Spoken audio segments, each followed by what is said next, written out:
Good day, students. Welcome to mathgotserved.com. In this clip, we're going to be going over problems 11 to 15 of the Algebra 1 Common Core New York Regents exam for June 2015. All right, let's take a look at problem 11. It reads, Joey enlarged a 3-inch by 5-inch photograph on a copy machine. He enlarged it 4 times. The table below shows the area of the photograph after each enlargement. Question, what is the average rate of change of the area from the original photograph to the 4th enlargement to the nearest 10th? All right, so one thing to note is that the average rate of change given a data set is simply the slope of the line through those 2 data points. Okay, so that's basically what the average rate of change is. It's nothing too complicated. It's just your typical slope of the line that goes through 2 points that you're looking at. Now the steps we're going to use are as follows. First of all, we're going to write down the formula for the average rate of change, and then we're going to assign values to the variables and substitute, and then we're going to round our answers to the nearest 10th as indicated here. Okay, all right, so step 1, the formula. So what is the formula for average rate of change? Average rate of change is simply y2 minus y1 over x2 minus x1. Now, have you seen this formula before? Absolutely. This is your slope formula, rise over run. That's basically what the average rate of change is, okay? So in step 2, we're going to be assigning values to our variables. All right, so what are the 2 data points that we're looking at here? In the problem, it states average rate of change from the original to the 4th. Okay, so original is where you started from. This is the original. And then we have 1st, 2nd, 3rd, and 4th. Okay, so there goes your first data point, and then there goes your second data point. All right, so this is x1. Let's be more specific here. The 0 is x1, and the 4 is x2. The 15 is y1, and the 36.6 is y2. So now we know what our variables are. Let me just write them again so we don't get confused. x1 is 0, x2 is 4, y1 is 15, and y2 is 36.6. So that's that for step 2. We assign values to our variables. Step 3, we just compute, substitute it into here, and then compute what the average rate of change is, okay? So I'm going to call my average rate of change AROC. Y2 is 15, and actually Y2 is 36.6. So 36.6 minus y1, which is 15, and that entire expression divided by change in x. x2 is 4 minus x1, which is 0. If you plug that into your calculator, let me go ahead and show you how to do it with your calculator, because if you do not enter it correctly, you will run into a grouping error situation.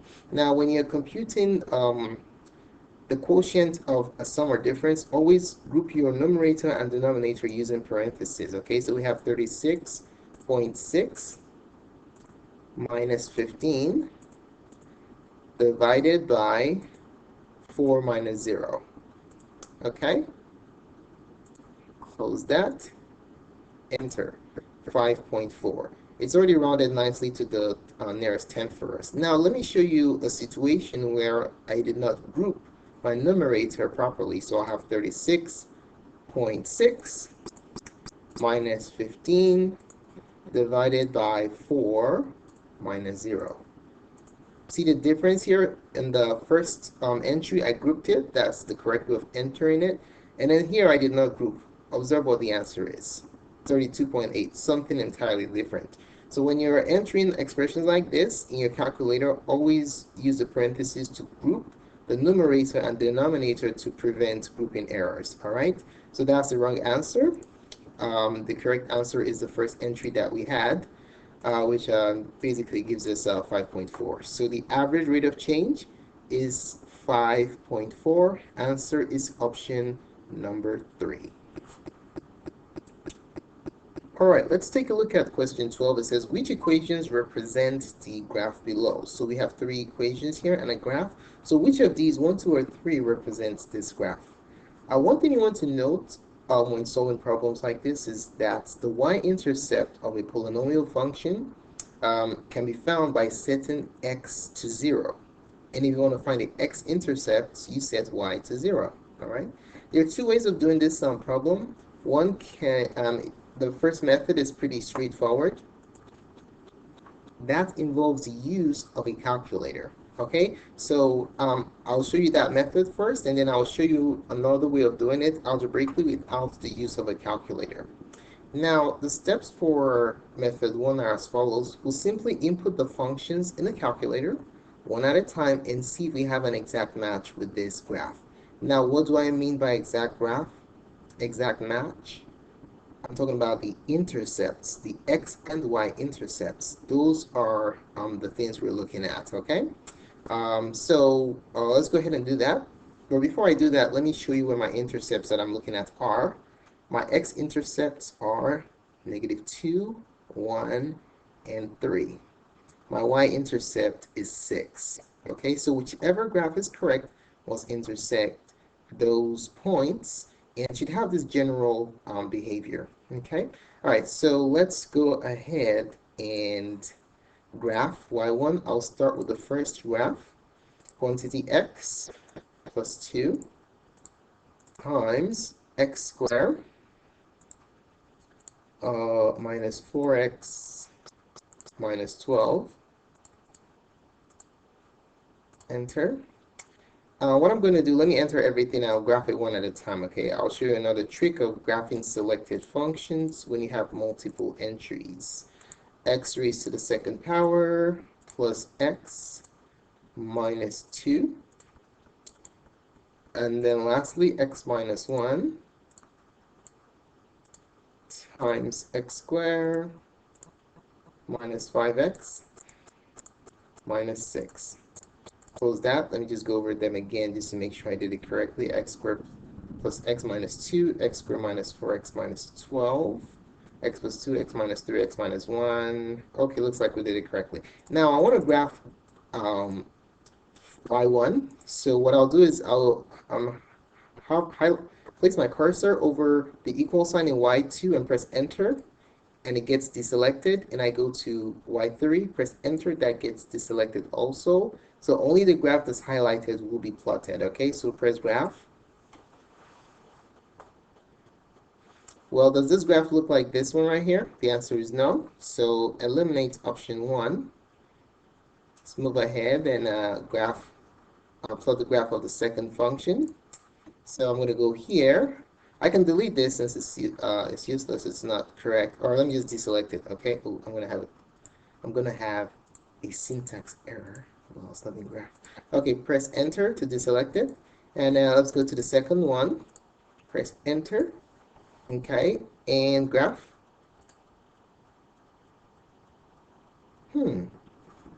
This is exactly what we want.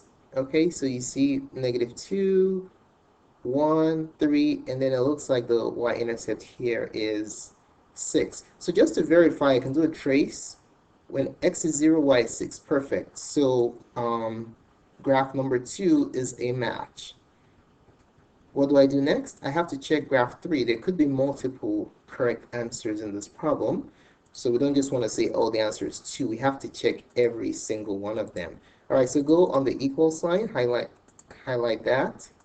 Deselect it, go to graph 3, press enter. Now this one will be graphed. Press graph. Oh no, that's wrong. We can see clearly. Okay, so it's not option 3. So our answer for number 12 is 2 only. Answer is option number 2. Okay, so that's that for method 1. Now, method 2, which is manual, it's longer, but it's a good practice in algebraic procedures, okay? So for that one, we'll first of all find the y-intercept of these three functions, and then we'll eliminate distractors. And then if we still cannot find the answer, we're then going to find the uh, zeros or x-intercepts, and that should help us find the final answer, okay? All right, so let's start off by finding the y-intercepts. So title for this portion of step 2 is we want to find the y-intercepts. In this graph that we have here, the y-intercept of this graph is 6. So we want to see which of these yields 6. When you want to find the y-intercept, what you do is you set you set the other axis, x. You set x equal to 0 if you want to find the y-intercept. And if you want to find the x-intercept, you set y equal to 0. Okay? All right, so for option 1, we have y equals x plus 2 times x squared minus 4x minus 12. How do you find the y-intercept here? You find the y-intercept by setting x to 0. So 0 plus 2 times 0 squared minus 4 times 0 minus 12. Okay, so you end up with 2 times negative 12, which is negative 24. Is that the y-intercept we desire? The answer is no. So this is a no-go. This is no good. So we know that option I can be eliminated because it has a different y-intercept than this graph. All right. Now we move along to option 2. What is the y-intercept for this function? Y equals x minus 3 times x squared plus x minus 2. You find it by setting x to 0. All right, so your y-intercept is going to be 0 minus 3 times 0 squared plus 0 minus 2. Negative 3 times negative 2 is what you'll be left with. And then if you multiply those two together, you get positive 6, and that is perfect. That is the y-intercept we desire. Okay, so option 2 is good. Option 3, let's try that one out. For option 3, the function is y equals x minus 1 times x squared x squared minus 5x minus 6. To find the y-intercept here, we set the x is equal to 0. So we have 0 minus 1 times 0 squared minus 5 times 0 minus 6. Okay? That leaves us with negative 1 times negative 6, which is positive 6. This is good also. Okay? So using intercept was able to help us narrow down our options to 2. Either option 2 or option 3. Which is the correct one? We look for the x-intercepts or zeros. Okay? X-intercepts or the roots of this cubic function right here. Okay? All right, so for this function right here, the roots, let's write it down. The roots or zeros are, what are the roots? The roots are negative 2, 1, and 3. Okay? All right, so let's go ahead and take a look at option number 2. All right, so what are we doing? First, we want to find the x-intercepts or the zeros or roots. And then how do you find that? The x-intercepts, you set y to 0. Okay? That's how we find your x-intercepts. Okay, so let's go ahead and do that. So we have x minus 3 times x squared plus x minus 2. Set that equal to 0. Now we can factor this. Let's use the x game to factor that out.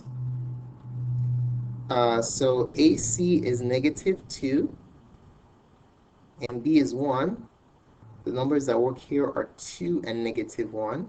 So this becomes x minus 3 times x plus 2 times x minus 1 equal to 0. To solve this, we have to set each factor equal to 0 using the zero product property. That will help us find the x-intercepts or roots of our cubic function. So this becomes x equals 3, x equals negative 2, and x equals positive 1. Is that what we desired? Negative 2, 1, and 3? Exactly, this is perfect. So we're confident that option 2 is the graph, okay? Now let's go to option 3. This is option 2. For option 3, what do we desire? We want the roots to be negative 2, 1, and 3. Okay? So let's go ahead and test it out. We have x minus 1 times x squared minus 5x minus 6. So that equal to 0. And let's see. Well, we can factor this out using the x game. So let's go ahead and do that. Factor it out. AC is negative 6 here. And then B is negative 5. And then you have negative 2, negative 3. Let's see, does that work? Negative 2 and negative 3. Well, that doesn't work, so we're going to use another combination that multiplies to give us negative 6 and adds to give us 5. How about we try 1 and 6? So the sum is negative, the bigger has to be negative. Oh, that works. So we have x minus 1 times x plus 1 times x minus 6. Using the zero product property, set each factor equal to 0. Okay, and then if you solve, you have 3 answers. X equals 1. Well, that's good. X equals negative 1. Well, that's not good. And x equals 6. That's not good either. Okay, so these two roots I'm getting are not consistent with what we want. I have only one that's good.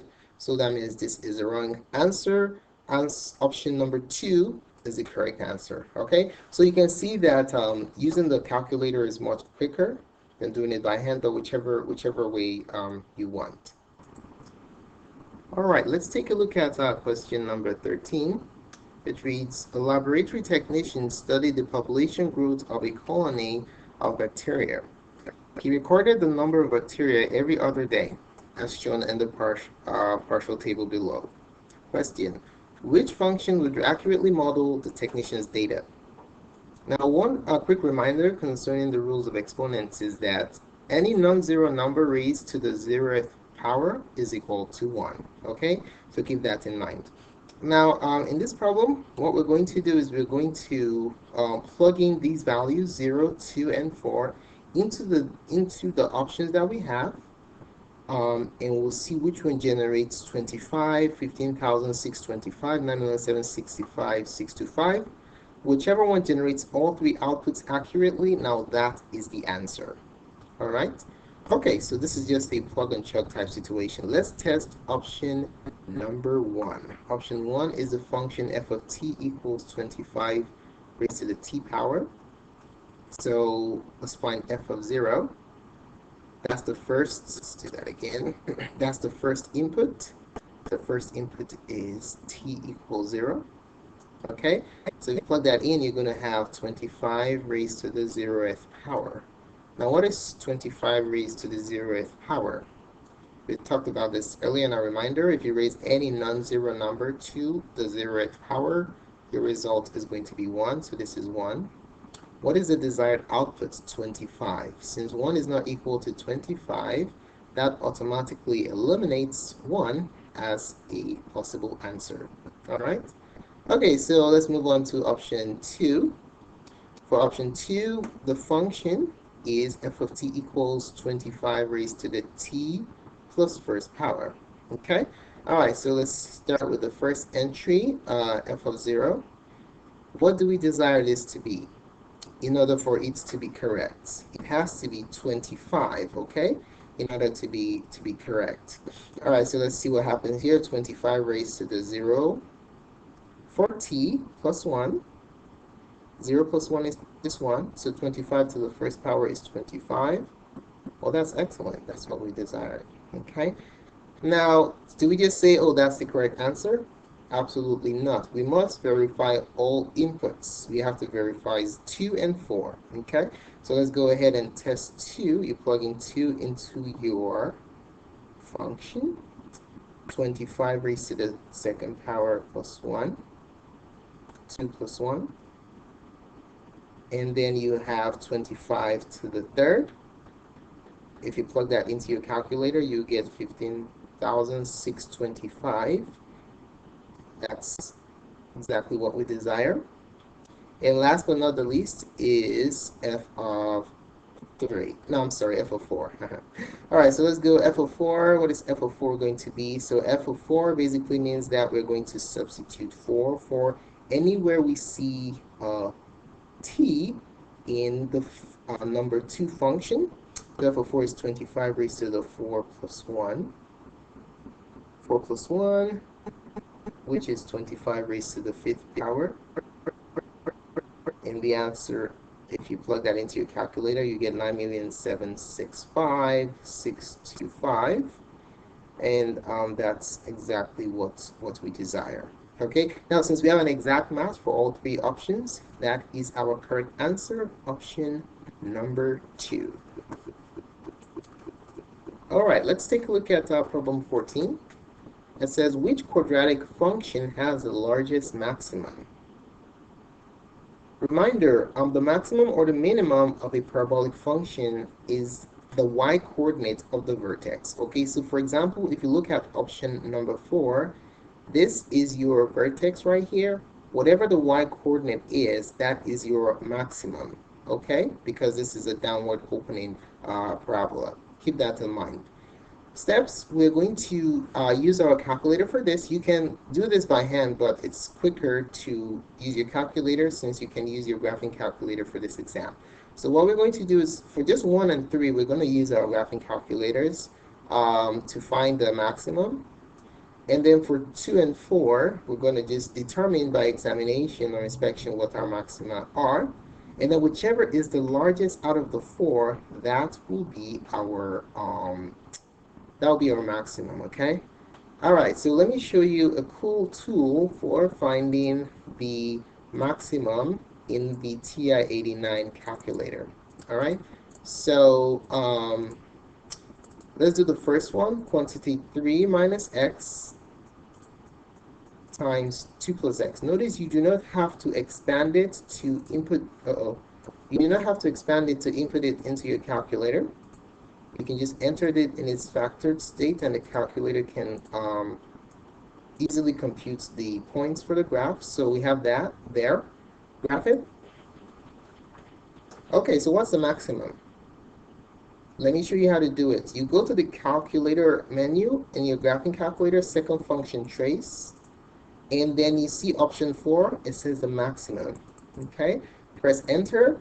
Now the calculator asks you to select a point to the left of the maximum. The maximum is somewhere here, so just move your cursor somewhere slightly to the left of that of the vertex. Press enter. The arrow tells you that the maximum should be somewhere to the right of this arrow. It asks you for the right bound. This is important because a function can have multiple local maximas, so you have to be very specific. In the case of a parabola, there's just one, so it's very easy. So the arrow points there. It says guess, press enter. Wait for a second.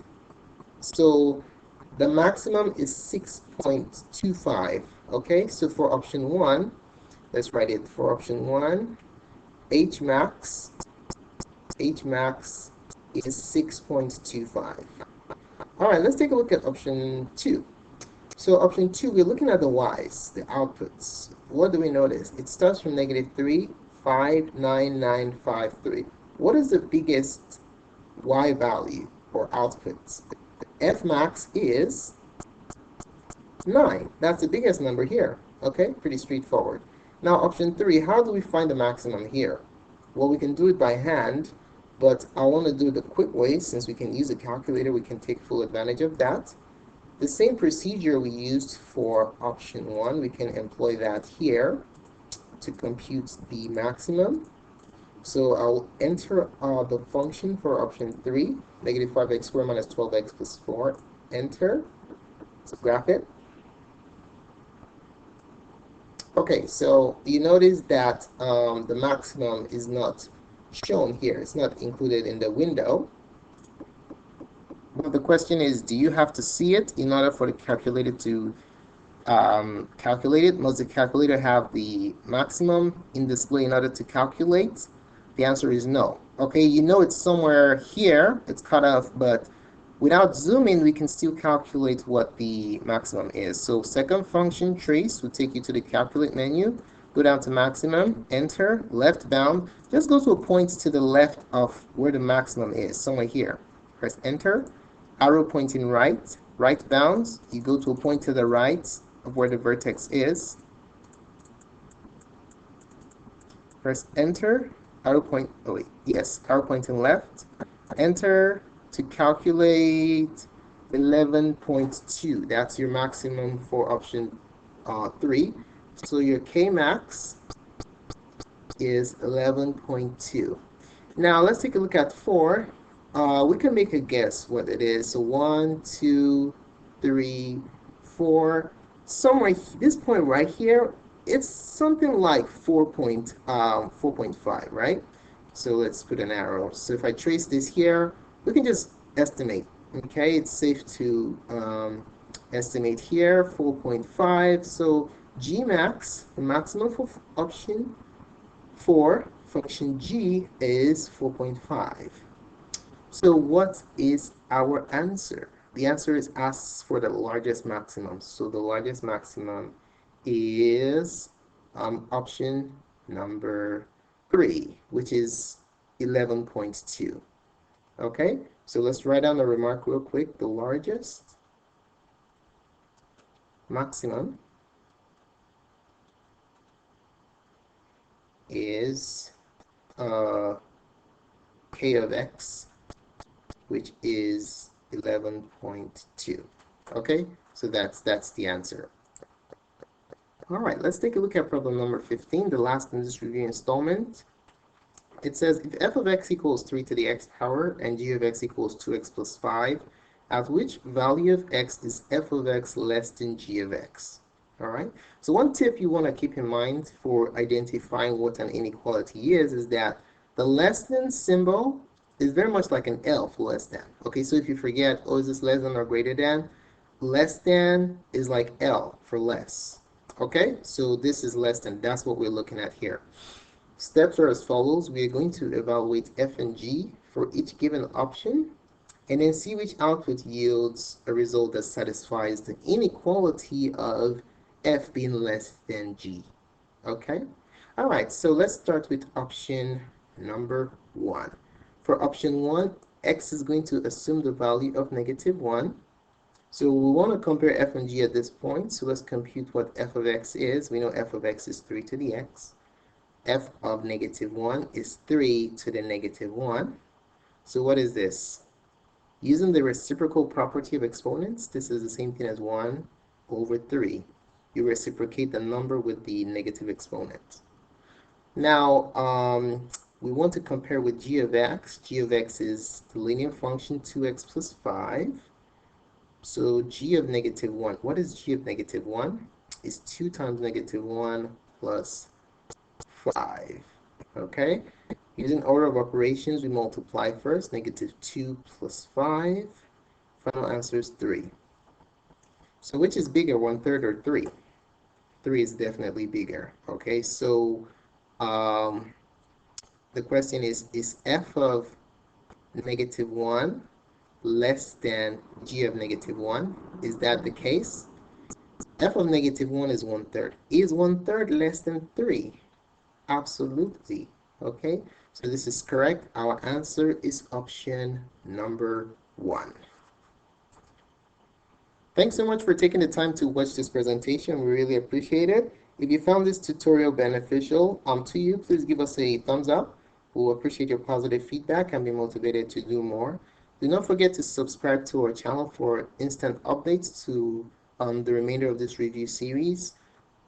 And also, if you have any questions or would like clarifications on this test or any questions on the Algebra 1 Common Core, Geometry, or Algebra 2, just post your question in the comment section below and we'll be glad to address it as soon as possible.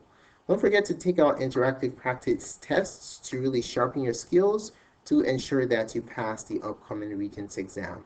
Thanks again for watching and have a wonderful day.